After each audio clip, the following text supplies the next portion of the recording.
Good morning, ladies and gentlemen. It's a great pleasure to be here and very nice to see such a jam-packed hall. I don't need to tell you, everybody, that we face in the next, certainly the next 2 years, perhaps the next 5 years, perhaps many years after that, until we're out of the European Union, a very exciting time in this party. But it's also going to be a challenging time. We've got a big national debate coming up over our membership of the European Union.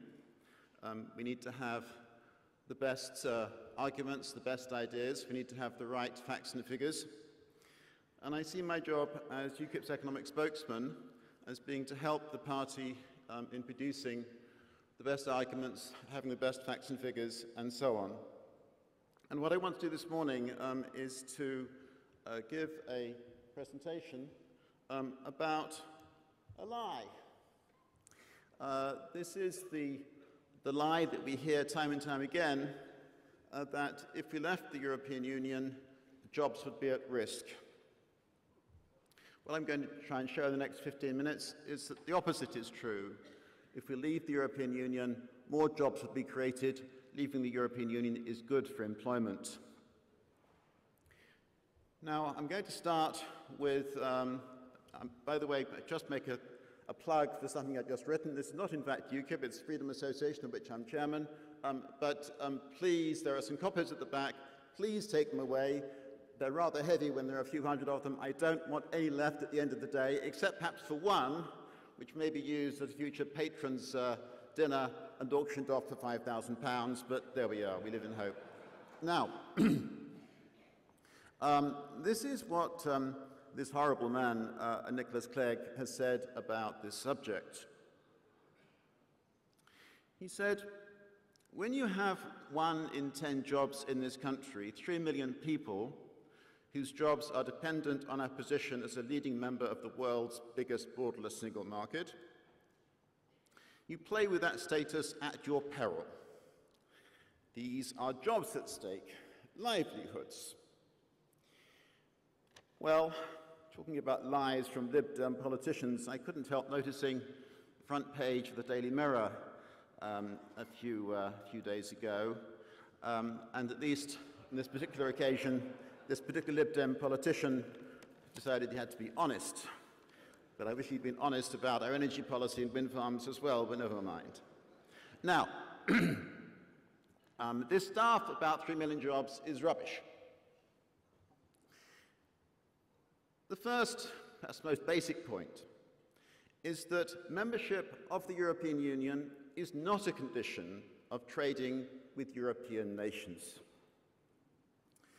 Last year, the EU imported from the rest of the world something like 1,700 billion euros worth of goods, very similar, in fact, to the national output of the UK. And the bulk of this was, in fact, from around the world.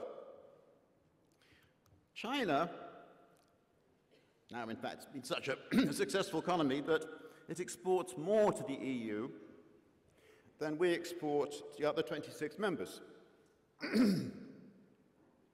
These exports are about 4% of Chinese output.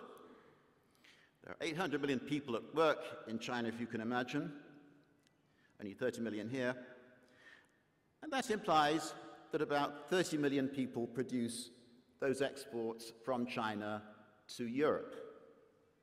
So, on that argument, 30 million Chinese jobs depend on the EU market. But for heaven's sake, China is not an EU member state. No one has suggested that it should become one, doesn't want to become one.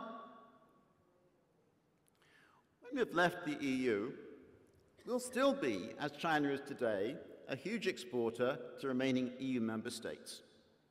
We can export to the European Union, just as Norway, Switzerland and Turkey do at the moment, and we do not have to pay money to the European Union for this purpose, as Norway rather foolishly does. All around the world, countries export to Europe. They don't need to belong to the European Union in order to do that. Clegg says that outside the European Union, we'd be isolated. And he said, isolation costs jobs. Now look, we live in a planet that's a globe. There is nowhere in this that's actually the center of the world. If China, they're middle kingdom. If we are isolated when we leave the European Union, then plainly China, America, Australia, Russia are isolated today. And are they then poor, peripheral, marginalized, and have fewer jobs? Nonsense. If you go to these countries, a lot of people are working. You don't have to be in the EU to export to the EU. There are jobs all around the world. You don't have to be in the EU to be employed. This man suffers from Eurocentrism gone mad. There are 190 countries in the world, 27 belong to the EU, the rest do not. At the moment, those outside have got faster economic growth, they're enjoying better gains in living standards, they've also got better gains in employment growth. By leaving the EU would be like the other 160 countries or other 160 countries outside the EU, big deal.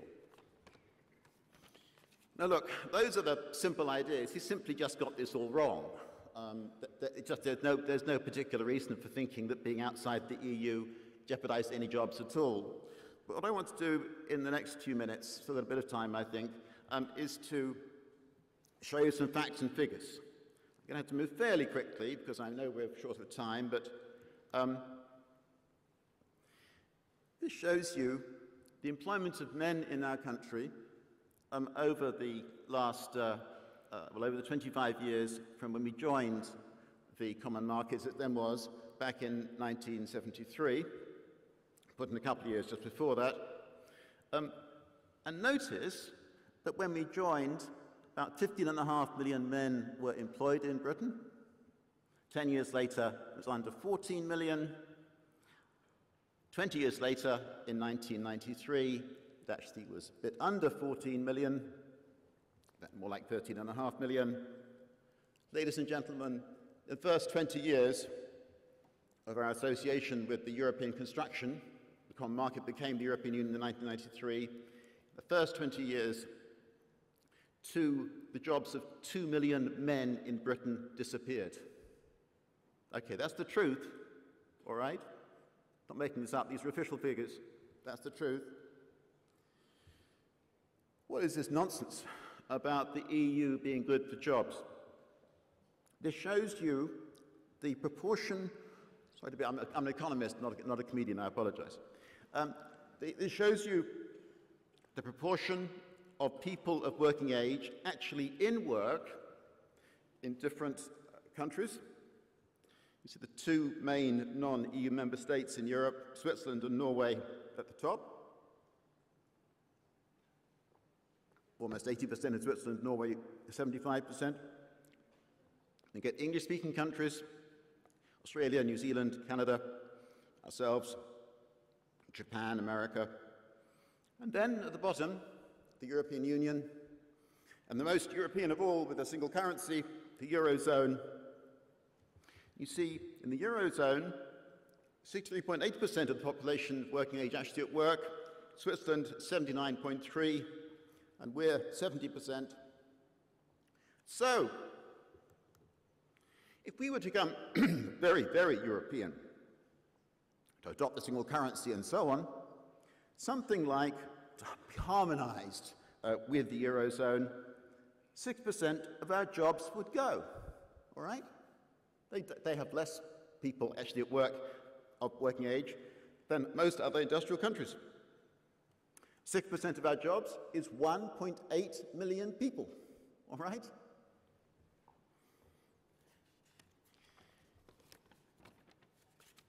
Let's get over the bullet points. EU membership destroys jobs because of excessive regulation. That's why in the European Union and the Eurozone, fewer people of working age are at work. I'm just going to make one more point before I finish. As we know in this room, Many people in Britain are worried about immigration and the threat to jobs that immigration implies. This obviously is important to when we go canvassing, and we hear it time and time again. And it's true. These aren't figures from Tim Congdon or UKIP or Nigel Farage. These are official government figures. Show you what's happened to employment in our country, our labour market, in the 4 years of the Great Recession at the end of 2011. The blue bar shows you the fall in employment of British-born people. You see a dramatic fall in the worst point of the recession, about 800,000 people from early 2008 to middle of 2009, and then staying at around that level. 800,000 people of British birth lost their jobs in the Great Recession. The red bar shows you foreign-born people. You see, employment of foreign-born people in our country, in our labour market, was rising in this period, and overall 400,000 foreigners got jobs in our country in that period, about half, by the way, from Eastern Europe. It is true that British people lost jobs because of immigration. It is true, all right? Don't let people try and dispute that. It is true. And as I say, these are official numbers. They're not something, they are all available. If anybody comes back and says, I'm not making this up and I've got the sources and all the rest of it. Sometimes it's said that, we should let these people in, all the rest of it. And sometimes I can't prove that the blue bar and the red bar are causing each other. Well, I suppose I can't. But let me just show you this. This shows you that thick red line there. It'll be difficult to see at the back, but that shows you of people of working age in this country, coming from the EU8, that's the East European countries. It shows you the proportion of those people at work, and you'll notice a jump in 2003 and 2004. And what happened then? That was when our labour market was opened up by the Labour government under Tony Blair to immigration from Eastern Europe. All right? Let's just be clear. They did come here to work, and they did take jobs away from British people.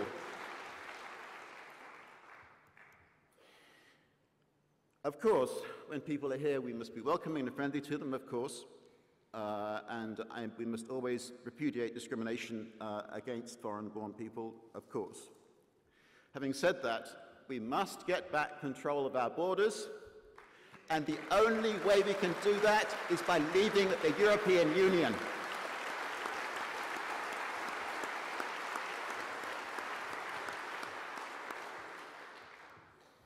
So, a membership of the EU destroys British jobs because of too much immigration from the rest of the European Union. Let's just put that together. This is the soundbite that we must repeat time and time again. EU membership destroys jobs because of excessive regulation and too much immigration from the rest of the EU, and the way to get those jobs back is actually to leave the European Union.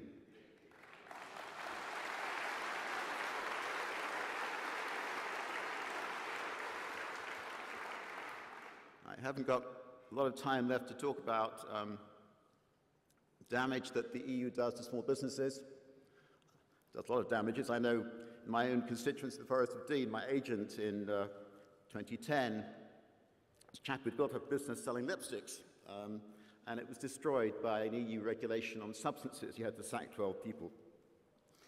Let me finish. I don't want to have any copies of this left when I go today. It's an excellent document.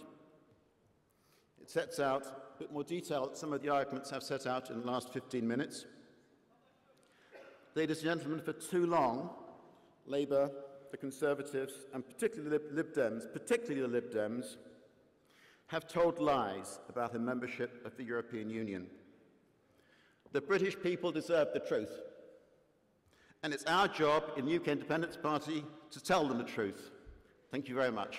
Thank you.